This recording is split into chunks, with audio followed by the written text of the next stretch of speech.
Bonsoir Pascal. Bonsoir Ravi Mohamed. de vous retrouver. Cette œuvre est signée du Sud-Africain Mo'o Modisakeng. Cette œuvre fait partie d'une collection privée d'art africain qui appartient à un Africain. Oui, alors justement, quand c'est une collection d'art africain par un Africain, eh bien ça donne une vision un peu différente, sans tabou, sans complexe, comme cette installation de vidéo de Modisakeng qui a représenté l'Afrique du Sud à la Biennale de Venise en 2017.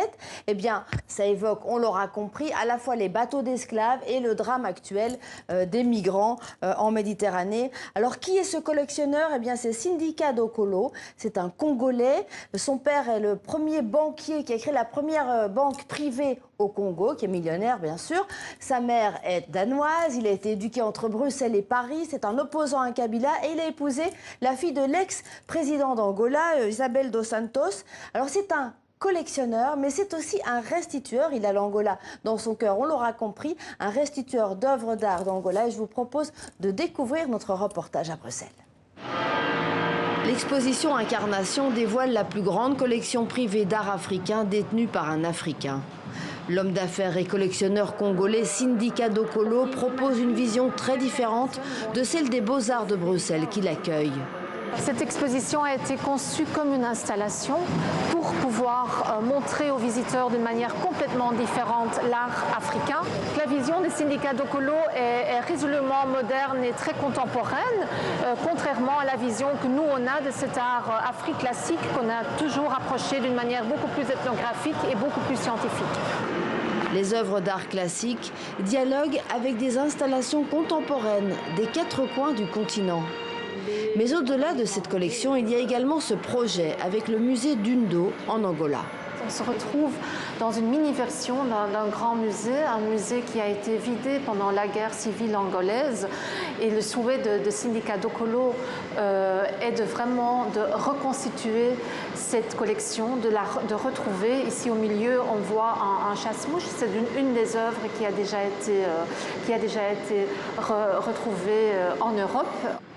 Après la guerre civile, ces pièces ont été éparpillées sur les marchés de l'art et les collectionneurs privés.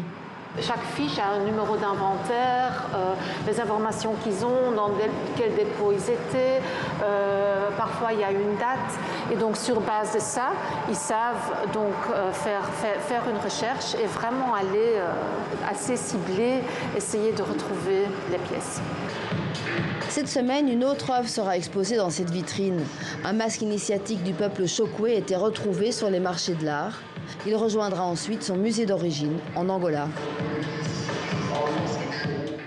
Voilà, donc c'est à voir aux Beaux-Arts à Bruxelles jusque début octobre. Et du cinéma au programme également, Pascal, avec une inquiétude nouvelle pour le réalisateur d'un homme intègre, Mohamed Rassoulov. Oui, Mohamed Rassoulov a été condamné par la justice iranienne à 1 an de prison ferme pour propagande contre le régime et atteinte à la sécurité du pays. Alors vous vous souvenez, l'homme intègre, je ne sais pas si vous l'avez vu, il avait obtenu à Cannes, ben voilà, magnifique film, à Cannes en 2017, le prix d'un certain regard. Et puis 6 mois après, il était venu à Cannes recevoir sa récompense. Et puis 6 mois après, il avait été assigné à résidence. Il n'avait plus son passeport, il ne pouvait plus ni travailler ni voyager.